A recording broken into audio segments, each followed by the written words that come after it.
Guys, it's Nikki on the go. I'm here in downtown Arlington, sitting here with Jerars from Prison to Purpose. How are you doing today? I am wonderful. How about you? I'm good, and I want to thank you for coming to see me today. Thank you. Thank you for the invite. I really My appreciate pleasure. it. Well, Miss Jerars, tell me a little bit about yourself.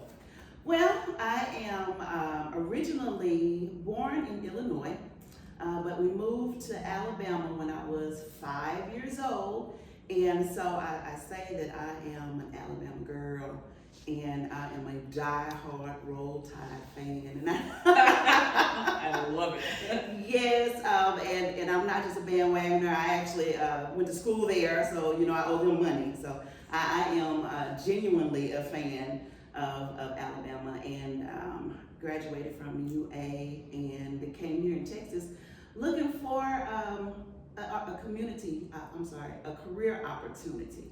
And so me and my husband and my babies, we packed up and came out here in 2010. Wow. 2010. Yeah, we've been here a long time. So I don't know if y'all have adopted me as Texans yet, but I'm a Texan girl now. Well, we're happy to have you here. And I know you and I met back in 2021. We met over at the Bob Duncan Center. You were doing an event over there. Yes, absolutely. So I was just now trying to get my footing and meet the community, meet the people of the community. And I'm also grateful to cross paths with you. So, and it's been wonderful ever since. Well, I'm happy to have you here in Texas and happy that we did meet. And one of the things I did want to talk with you about today is that organization that you do have, because that is how we met. Absolutely. So tell me a little bit about Prison to Purpose. Absolutely. So Prison to Purpose was born in 2019. However, I feel like God grew me for this time way back when I was a baby. So a little bit of history behind that is I've never been incarcerated, but I am a product of a formerly incarcerated father. And my dad was arrested in the 60s in a small town in Alabama. And my dad was legitimately innocent. And he fought for his innocence for years before he was released. That happened in the 60s, and I wasn't born yet. I didn't come along till late 70s. But when I did come along and I started to grow up, me and my dad didn't have the best relationship. I thought that my dad didn't like me, and I, honestly didn't like him too much. And it was a very rough relationship, and it was hard for me. And I still carry a few of the scars now from the relationship that we had in our past. And when I got older and I felt like I had enough kahunas to confront my dad, I said, hey, man, what's the deal? Why are we in this place? I'm your first daughter, I'm your first child. And I felt the least loved. And we had a really open, honest, and raw conversation that day. And part of what I took from that is he just said he apologized. That was not his intention, but he just didn't know how to be present. He didn't know how to give me what I needed when I needed it. And from there, we mended, and we have tried since then and been pretty successful in rebuilding a pretty solid relationship since then. And when I was in my early 20s, and when we're in our young 20s, we're trying to find our place. What are we gonna do? What kind of mark are we gonna leave on the world? And so I was going through that phase, and I was also deeply rooted in the Word, getting deeper in the Word. And I said, okay, God, what is my calling? What do you have me to do? And I knew I was gonna be around people because I love people. And I saw that that's what really drives me, is seeing people do well. And being a part of that process and them doing well. So my brain said, counselor or psychiatrist, maybe a school teacher.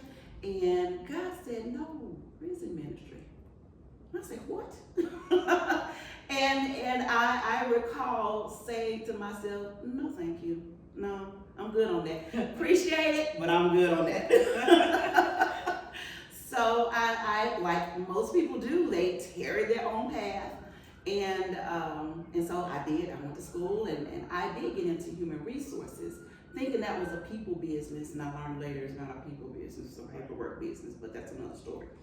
But and so I did that, and I followed my career all the way through, and I was able to get a job in the federal government and in my field as a human resource specialist. And around 2016, I found myself miserable, seriously miserable, near a mental health breakdown. So much so that I had to attend a 6-week outpatient program to kind of help me get back on track because I was so depressed. And I didn't understand why I was so depressed. I'm making great money in the federal government. I have my husband, I have my 2 children, you know, we have a dog, we have all of the things. And I was like, I don't know what this is. I'm empty. And I went back and I said, okay, Lord, what is this? Why am I here?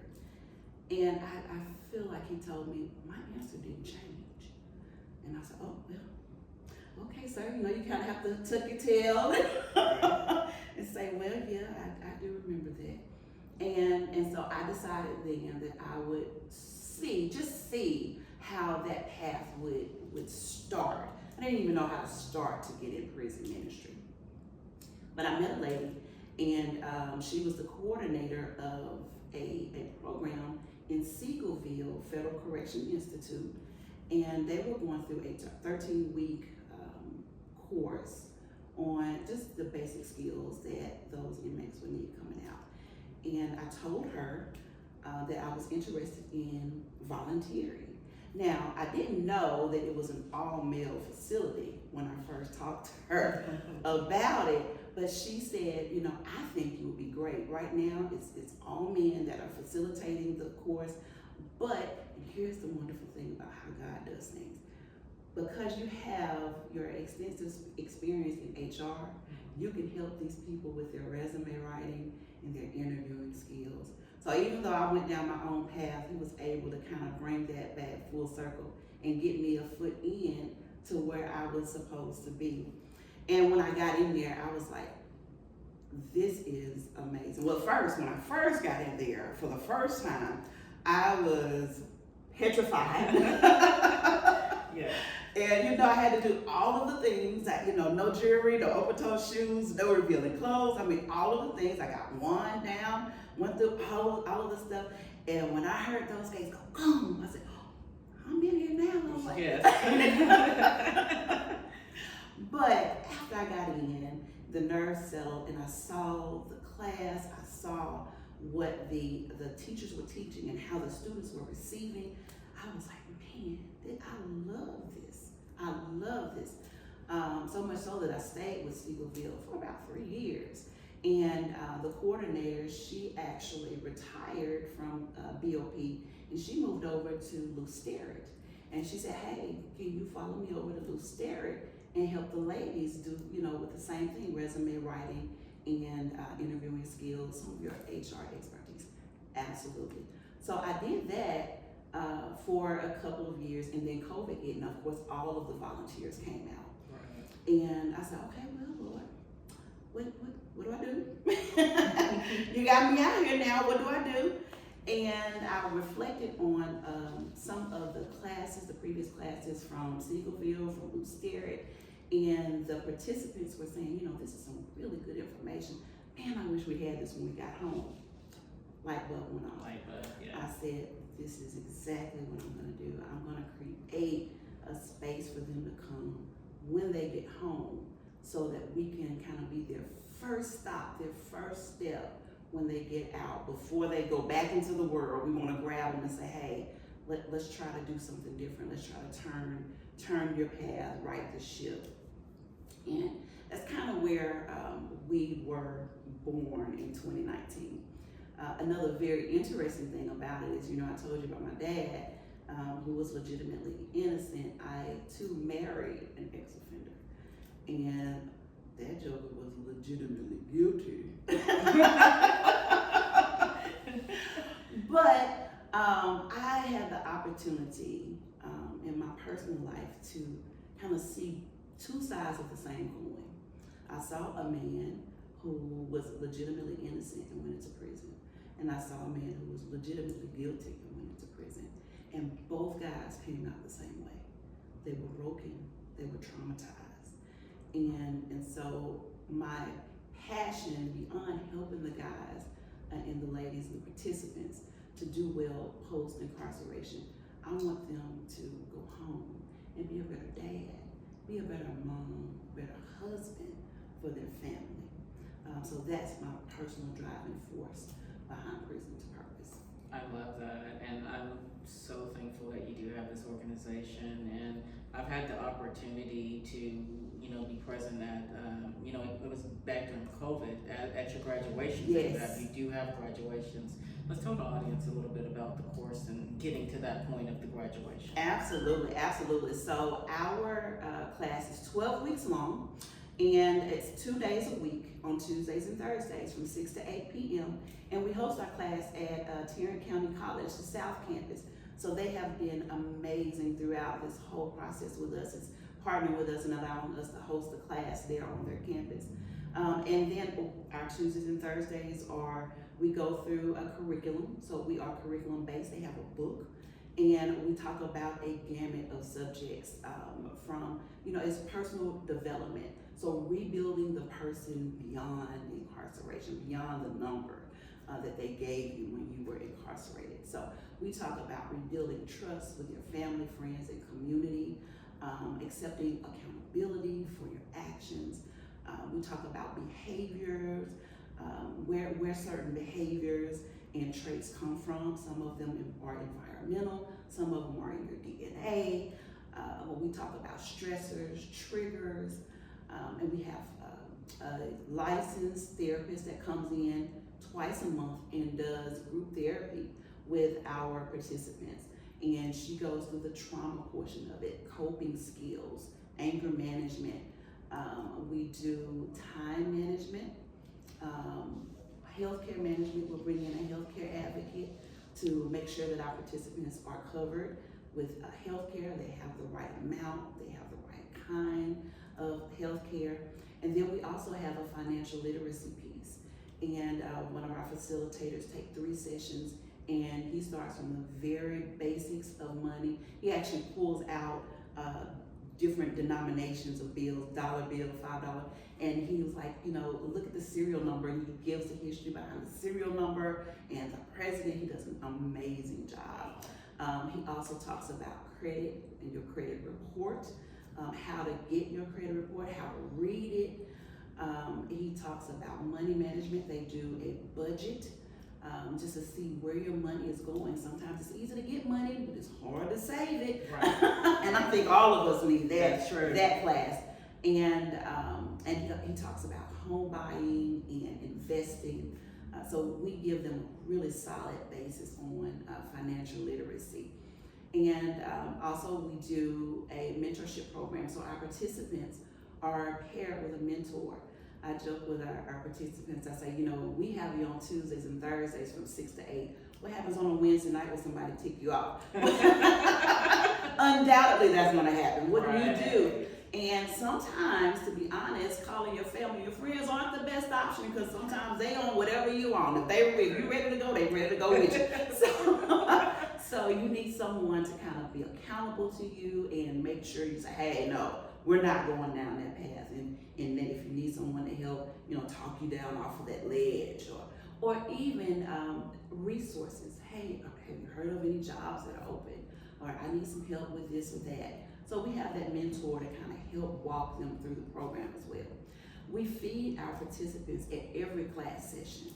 One of the reasons for that is we don't know where they're coming from or where they're going to when they leave us on Tuesday nights. And a true story, we had a couple of participants who were coming from a transition facility. And they said, we look forward to coming to class on Tuesdays and Thursdays because it's the only time we get a good meal.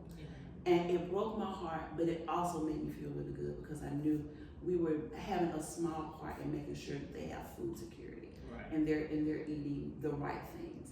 So we make sure that we feed them at every class here. And plus, I say, you know, I love to eat. Same here. And I cannot concentrate when I'm hungry. When you're hungry. So, That's true. That's true. Angry. So I make sure that we eliminate that obstacle when our people come into class. We want you to be open. We want you to be ready to receive what we offer. We have an amazing team of facilitators that go through the course and walk through it with them, and given of their particular expertise. We have corporate American people, we have retired military, we have a retired corrections officer, a retired reentry personnel, and some of our facilitators are former graduates. So that our graduates, they graduate and they say, hey man, we want to give back, we want to pay it forward. And so now they are a part of the facilitator team. And that adds a special ingredient because they can relate to our participants on a way some of us can.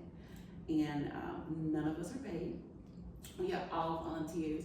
And that means a lot to me because they're not just hitting the clock and trying to get a paycheck. You know, I don't care whether you get the information or not, I'm just here to get a check. No, Right. My team is there out of service of heart. We genuinely want to see them win. And we put everything we got into our class, whether it's 5 people or 15 people. We put all of our energies and our love into them, let them know, hey man, I don't know who you've come across in your path, but we are genuine, we're for real, we are here for you, and we're standing with you. We want to see you win if nobody else wants to see you win. So that's us. After they go through the 12 weeks successfully, we want to celebrate them. We say, hey, you messed up in public. The public can go and see your record and see what you did. We want to make sure that we celebrate you in public. You've decided to do something. Our class is not required. This is something that our participants decide to do on their own outside of their required parole or probation programs that they have to attend. And they've decided, hey, I think I want to invest in me this time. And so we want to celebrate that. And so we give them a full-fledged graduation ceremony, dressed up affairs, your Sunday best, and we just celebrate their accomplishments. And another true story about that is one of our graduates from our program said, I'm so excited, this is the first time I've graduated from anything. Didn't even graduate high school. But to be able to experience something so positive that I think that it adds another layer of accountability. Like, man, I did this in front of all these people, I can't mess up now. Right. So that's kind of what we do. Also, one of our incentives for being a part of our program, not only do we feed you every Tuesday and Thursday, but we also pay for their probation fees while they're with us. Nice. So that's one thing they don't have to worry about while they're in class with us. We take care of that fee for them. Well, God bless you and your team for what you guys do. Thank you. I mean, I think it definitely takes a special person to be able to get out and to volunteer and to serve their community. So I really appreciate, being able to interview nonprofits, because I do get that sense from each nonprofit that I do get a chance to interview. So thank you. Yes. Well, now, if anybody's watching, and I'm sure they are, they want to be able to reach out to you and learn more about the organization or contact you for anything, can we share that information? And guys, I want you also to know at the end of the interview, what we'll do is we're going to go ahead and share that information so you can scan it as well. But let's go ahead and share that on there. Absolutely. So you can find us at www.prison2purpose, and that's prison2purpose.net. Our number is 682-307-7148, or you can find us on all socials, Prison to Purpose, Prison T.O. Purpose. I have to say that it's funny because a lady said, is it prison and the number two? Yeah. And I was like, it never dawned on me that Right. someone would actually think that. So now I have to make sure that I say T.O. Purpose. So yes, we're on all the socials, Prison T.O. Purpose. And you can email us at admin@prisontopurpose.net as well. Perfect. As we close out, is there anything, if you could look into the camera, that you would want to say to anyone that's watching today as we close this session out? Well, one thing that I say to all of our participants is there's not a whole lot of difference between me and you, for being honest. It's just the fact that you got caught and I didn't. I say, I've had a whole lot of questionable college nights. And I'm sure if we are all to take an honest assessment of ourselves, there's been some times where it could have been us. And I don't want to get too biblical, but it does say, if it were not for the grace of God, there go I. And so I like to say that we are a group of people who are truly invested in change and success, reducing the cycle of recidivism. I have a personal passion for that because I have seen my dad struggle, and I don't want to see anybody or any child go through what I went through. I made it out, have some scars, but I want to make sure that you know that there are people here that truly want to see you win, and we are that team, and we would love to have an opportunity to help those who want to help themselves. Well, thank you so much, Jerars, for coming on the show, and thank you for sharing your story and your organization with us. Guys, this has been Nikki Onigo. Thank you so much for watching. Please like, share, and subscribe, and we'll talk to you next episode. Take care, guys. Bye.